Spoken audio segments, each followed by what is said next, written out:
Udumo kuNkulunkulu kweliphezulu nokuthula emhlabeni kubantu abathokozelwa nguye. Bawunsibanda yakubingelela Ndlalifa izulu. Ngithi uJesu Kristu inkosi. Siyambonga uNkulunkulu wethu kakhulu, siyamdumisa bangcwele. UNguNkulunkulu ezulwini, uNkulunkulu emhlabeni. Akekho ofana naye. Akekho njengaye. Ungamfuna wehle wenyuka, usuke empumalanga uye entshonalanga, usuke enyakatho uye eningizimu, ngeke umthole ofana naye. Siyambonga kakhulu. Sibonga ivangeli asinikeze lona elikhanyisa ezinhlizweni zethu. Sibona inkazimulo kaNkulunkulu kuKristu. Siyambonga ngendlela emangalisayo. Ayike bangcwele, nginithanda nonke emakhaya. uJesu Kristu inkosi. uJesu Kristu inkosi. uJesu Kristu inkosi. Lapho ke Langeluwa branch phansi kweNkomazi district, idolobha iseMalelane, Eastern Cape. Ngokugcinwa inkosi sigalelekile ngomso. Hayi sigalelekile asho njalo amaXhosa, siyagaleleka, sigalelekile ngomso. Sesiyolala ke lapho siqhube khona, sivukeke ekseni ngo9 ekseni inkonzo. Ngo9 ekseni inkonzo lapha eLangeluwa branch eholwa umama uMaZulu, umama uMphila, umama uLindiwe G Mphila. Siyambonga kakhulu, sinethemba sobabona lapha obabemhlanti, sobabona lapha obanogoje, sobabona lapha ogogo nangu ugogo wethu sesimkhohlwa wayethu ujabulela ukusibona live. Siyethemba sizombona ugogo Maluleke. Nesinethemba elikhulu kakhulu. Bonke ke sikholwa ukuthi sizobabona. Siyamkholwa uNkulunkulu, ngeke nginibale nonke. Nibaningi ngendlela emangalisayo.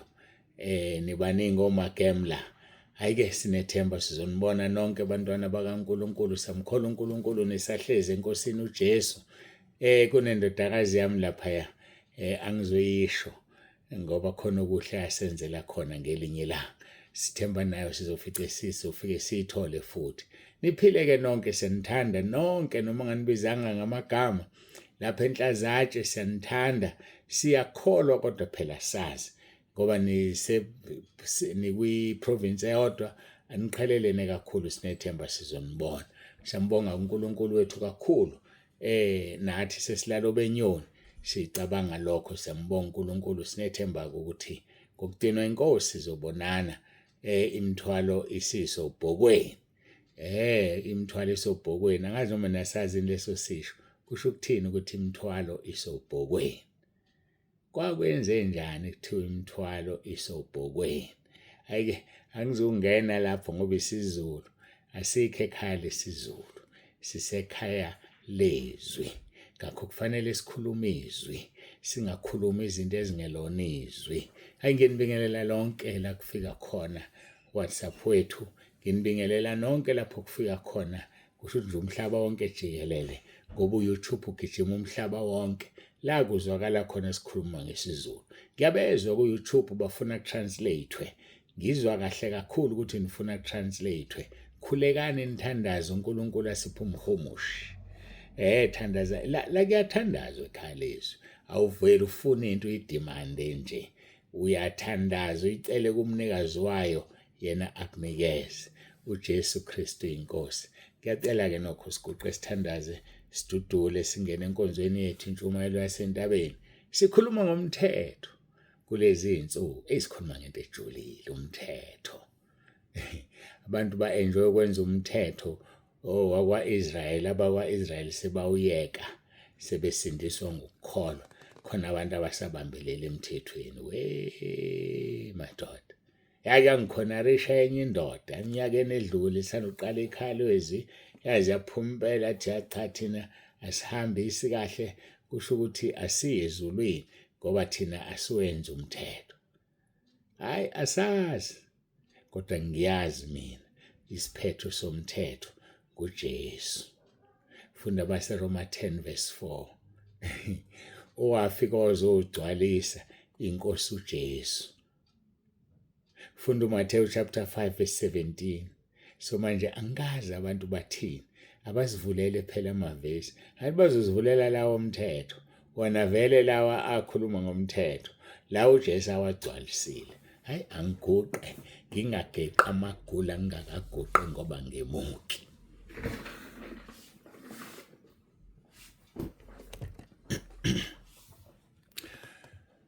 Baba wethu ongcwele, uNkulunkulu wethu onomusa, siyabonga ukusigcina usilondoloze kuze kube manje. Siyakubonga kakhulu. Akekho uNkulunkulu onjengawe noNkulunkulu ofana nawe. Thatha udumo-ke Nkosi, nangaso lesi sikhathi lungolwakho lokufanele, izikhathi zingakabikho namanje kuze kube phakade. Ngiyacela Nkosi ube kanye nathi kule nkonzo. Khuluma uzambule. Umthetho waqala wena Nkosi ubizile uMose phezulu entabeni yaseSinayi. Umthetho uqedwe uwe ngeNkosi uJesu, uthumela indodana yakho oyizeleyo. Ngakho-ke Nkosi, abantu abacacelwe, khanye enhlizweni zethu, kukhanye inkazimulo yakho uNkulunkulu esebusweni bukaKristu. uJesu Kristu inkosi. uJesu Kristu inkosi. uJesu Kristu inkosi. Amen.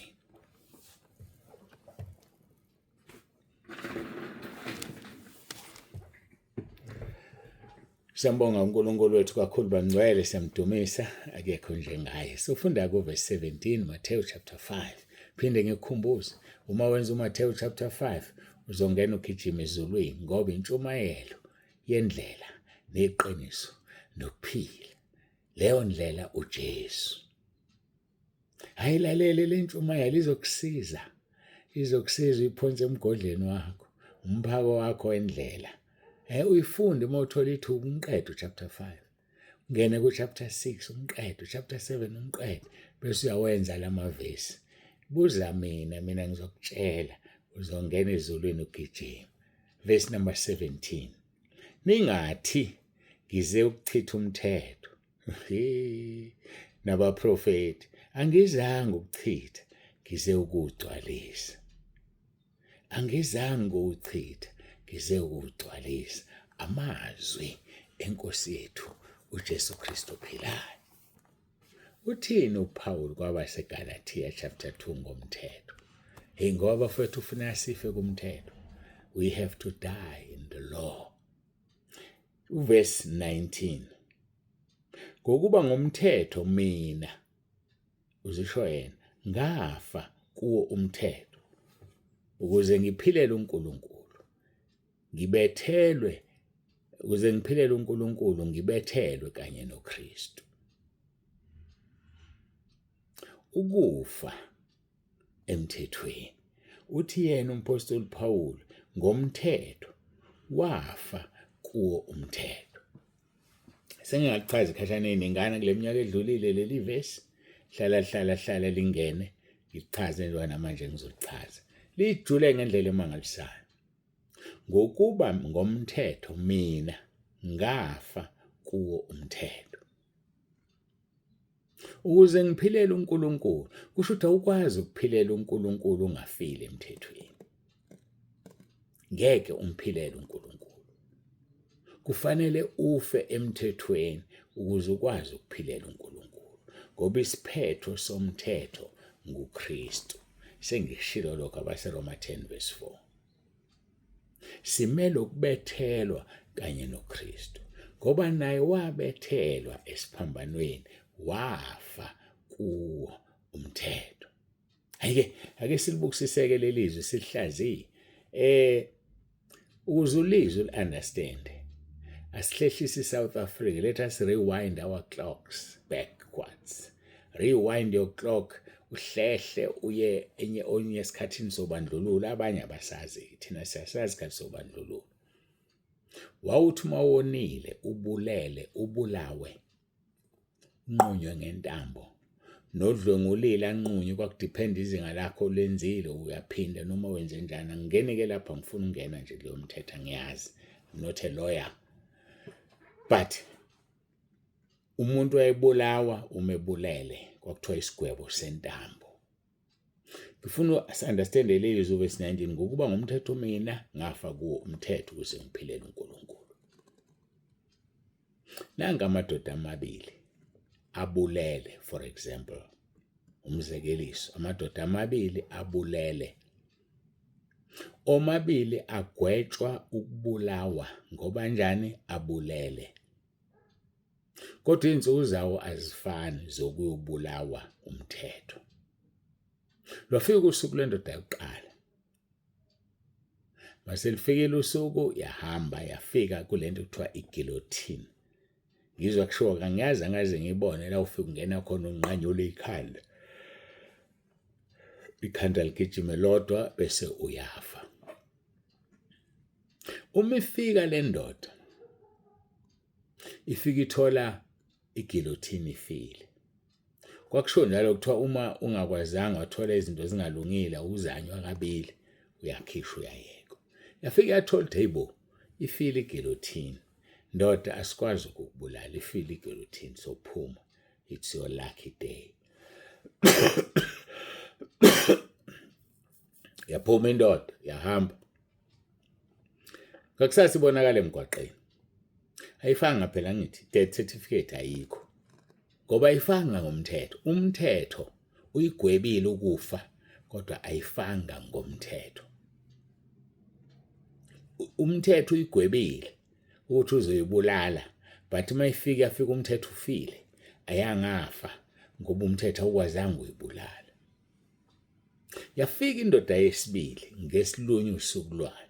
Yafika igilotini isebenza. Yafika yangena juqu. Kwaphuma death certificate le ndoda ifile ngomthetho. Umthetho ukhipha ijudgment ukuthi yafa le ndoda ngomthetho. Engilalele kahle ngoba yabona lo ema statement awuthwese ngwashilo. They are very important to this sermon. Asemqoka kule ntshumayelo. Ngoba mawungangizwanga manje ngeke ukuzwe konke engizokukhuluma. But into enhle uma ubuka ku YouTube uzophinda uqale eqaleni, uma ubuka ulalela ku WhatsApp uzophinda uyiqale phansi VN yakho. Yilokho kumnandi ngalezi zinto okubhlungu lo muntu olalela edlula nje. Ngenhlanhla ke akulona usuku la ngesonto ngoba ngesonto khona abalalela bedlula khona sibarekhodela ku YouTube noma live streaming or whatever. Ngoba sazi nalapho siyakhona ukuthi ikhona live streaming noma ayikho. Kuzodepend ukuthi mase sitesta ngento zakhona kuthiwane. Mayingekho sizofaka ama video. Angazi ngikhumbula futhi ngibone network iyinhle lapha silala khona sokuthi ngamagama ke angazi zofika nini inkonzo kunina. Angisakhumbula ukuthi kwakwenzeka kanjani ekuqaleni but asidluleke lapho. Asiphazamisa inkonzo. Indoda yokuqalile yafika igilotini ifile ayifanga ngomthetho. Yagwetshwa ukufa igwetshwa umthetho but ayifanga ngomthetho. Indoda yesibili yafika igilotini isebenza yafa ngomthetho. Lithizwe sifundayo uthi umpostoli Paul, mina ngafa ngomthetho kuwo umthetho. Ngokuba ngomthetho mina ngafa kuwo umthetho ukuze ngiphilele uNkulunkulu. So awukwazi ukuphilela uNkulunkulu ungafile ngomthetho. Right. Sibuyeke le ndoda le efile ngomthetho. Uma ibonakala kusasa sihamba kuthiwa. Kusasa isiyahamba kodwa ifile ngomthetho. Yaphuma death certificate but the following day ibonakala walking down the streets. Kanti khona le engafanga ngomthetho. So mayibonakala ihamba there is no harm because kuyazi death certificate vela ayikho kuyazi ukuthi ayifanga but lenenye ifile. Uthi ke umpostoli Paul ngafa kuwo umthetho. Ngokuba ngomthetho ngafa kuwo umthetho. So kusho ukuthi umpostoli Paul masilinganisa njengala wafika kwagwetshwa ukufa wafika kwigilotini yasebenza wafa. Usethi ke ukuze aphilele uNkulunkulu ngoba akakwazi ukuphilela uNkulunkulu engafile. Abeseqhubeka athi kuverse 20 akuse uyena ophilayo kepha uKristu ophila kuye. Athi nokuphila engikuphilayo kalokho enyameni ngikuphila ngokukholwa okungukukholwa indodana kaNkulunkulu. So simele ukufa kuwo umthetho ukuze siphilele uNkulunkulu.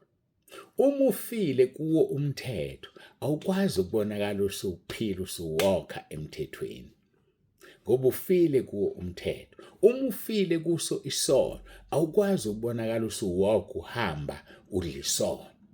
Uyasikhohlisa ubungafanga. Ufana nalomuntu ofika igilothini engasebenzi. So uma ufile kuwo umthetho uzokwazi ukuphilela uNkulunkulu. Ngoba kusewena ophilayo. Wena wafa ngomthetho kuwo umthetho. So akusewena ophilayo.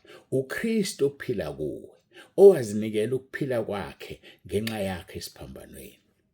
Ngamanye amagama silindele ukubona ikholwa liphila impilo endala. Asilindele ukubona ikholwa linomuntu omdala engafile kuwo umthetho. Asilindele ukubona ikholwa lisabatha ngoba lifile kuwo umthetho ngomthetho.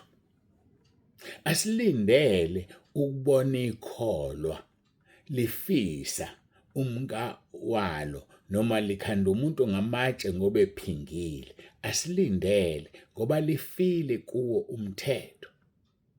Ithanda ukushuba kodwa ishubile. Yifa kuwo umthetho ngomthetho ngoba umthetho ugwebile.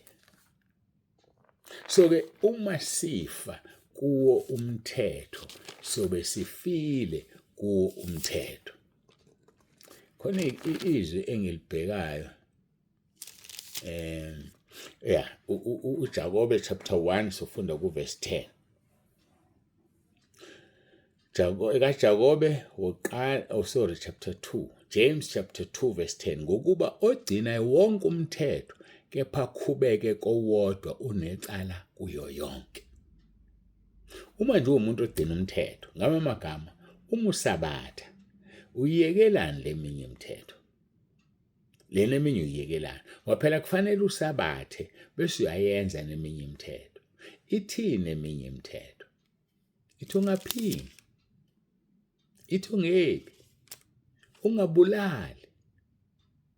Ungabi nabanye onkulunkulu ngaphandle kwakhe. Mose uyokhonza amanye amadlozi unabanye onkulunkulu. Mawubuso bakho sebeyisithixo unabanye onkulunkulu. Ubuso buba isithixo kanjani? Uvuka ekuseni uyazi make up nje wena. Uyakuthanda lobuso bakho. Uyithanda lezi inwele zakho. Uzuzixhume, uthenge ezokufakelwa zemali edulayo. Unesithixo unabanye onkulunkulu kodwa wenze njani? Uyasabatha wena. Uyikholwa elisabathayo kodwa iyakuhlula eminye imithetho. Lithi ke uverse 10 kaJames chapter 1, ngokuba ogcina wonke umthetho kepha khubeke kowodwa unecala kuyo yonke. Verse 11, ngokuba yena owathi ungaphingi wathi futhi ungabulali, uma ke ungaphingi kepha ubulale ungoweqa umthetho. Umthetho igama lilodwa akusho ukuthi weqa imithetho, weqa umthetho. Ngoba umthetho igama lithi umthetho libhayinde yonke imithetho ewu-20. Nakuzenze ewu-20 eyishumi ngiyaxolisa. Chapter 20 loyana. Imithetho eyishumi. So ke uma weqa wodwa usuyephulile umthetho. Lithi ke uverse 12, khumbulani kanjalo nenze kanjalo njengokufanele abayowahlulelwa ngomthetho wenkululeko. Ngokuba ukwahlulelwa okungena sihawu kuyakumehlelwa ongenzi isihawu. Isihawu sizigabise kwahluleleni. So thina asiphileni ngokukholwa singaphili ngomthetho. Ngoba uma uphila ngomthetho uzohlulelwa ngomthetho. Uma weqe owodwa uyeqe yonke. uJesu ngamanye amagama wayesikhulula mayezogcwalisa. Ngoba igama lokuthi uma weqe owodwa weqe yonke liyaphela emthethweni egcwalisiwe. Alisebenze emthethweni egcwalisiwe. Lisebenza emthethweni eyishumi kuphela. Mayisigcwalisiwe ingaphezulu kweyishumi. So alisasebenzi ke lelo gama. Zenzeleke wena uthande ukuphila impilo yomthetho kodwa wazi ukuthi mawuphula uwodwa. Anamasabatha nje maningi. Uyakhupha nje onke lamasabatha. Wephula umthetho kusizana ukhuphe isabatha elilodwa umgqibelo. amanye awagubhi. Kwenziwa yini lokho? Ngiyabuza mina, kwenziwa yini? Ngoba umthetho wahlula abanikazi bawo, wahlula abantu bakhona. uNkulunkulu wasethumela uJesu amkhululele abantu emthethweni. uJesu, Roma 10:4, waba yisiphetho somthetho. Hayi, ngikhuluma ngomthetho mina. Engathi uyayizwa ithanda ukushubashuba. So-ke ogcina wonke umthetho kepha aqhubeke kowodwa unecala kuyo yonke ngoba weqile umthetho. So musuqala-ke into ezokuhlula ngoba ikhona inkosi yethu uJesu Kristu waseNazaretha. Athi kuPawulu, ngokuba ngomthetho mina ngafa kuwo umthetho ukuze ngiphilele uNkulunkulu, ngoba ngeke umphilele uNkulunkulu ungafile emthethweni. Uthi ngibethelwe kanye noKristu. So uthe mayefa wabethelwa, ukufa kwakhe kwaba ukubethelwa kanye noKristu. Athi kuverse 20, akuseyimina ophilayo kepha uKristu uphila kimi, ngoba yena wafa. Athi uKolose 3:3, uma nafa noKristu, ukuphila kwenu kufihlwe noKristu kuNkulunkulu. So uma ufile emthethweni awukho la, ufihlwe noKristu kuNkulunkulu ngakwesokunene. Athi akuseyimina ophilayo kepha uKristu uphila kimi, kodwa ukuphila engikuphilayo kalokho enyameni ngikuphila ngokukholwa, okungukukholwa indodana kaNkulunkulu eyangithandayo yazinikela ngenxa yami. Ake sibambe la, sithandazeni bafowethu. Sithandazeni bafowethu, kusemnandi impela. Nami futhi yazi uthini, ngiyabuzwa lobu bumnandi, kodwa ke sithandazeni. uJesu Kristu inkosi.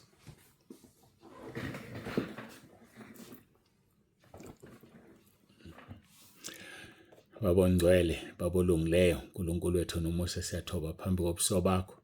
Siyabonga usifundisa ngomthetho. Siyabonga ukuzwa ukuthi uthini ngomthetho. Ngenelela-ke Nkosi, bonakalisa amandla akho, khazimulisa igama lakho nakalokhu. Busise kube lona loyo lalele, siphile ngokukholwa, sihambe ngokukholwa, singahambi ngokubona. Ngoba sikubona ngokwesikhashana kuyadlula, kodwa kungabonakali kumiyo ingunaphakade. Siyabonga, uJesu Kristu inkosi. uJesu Kristu inkosi. uJesu Kristu inkosi. Amen.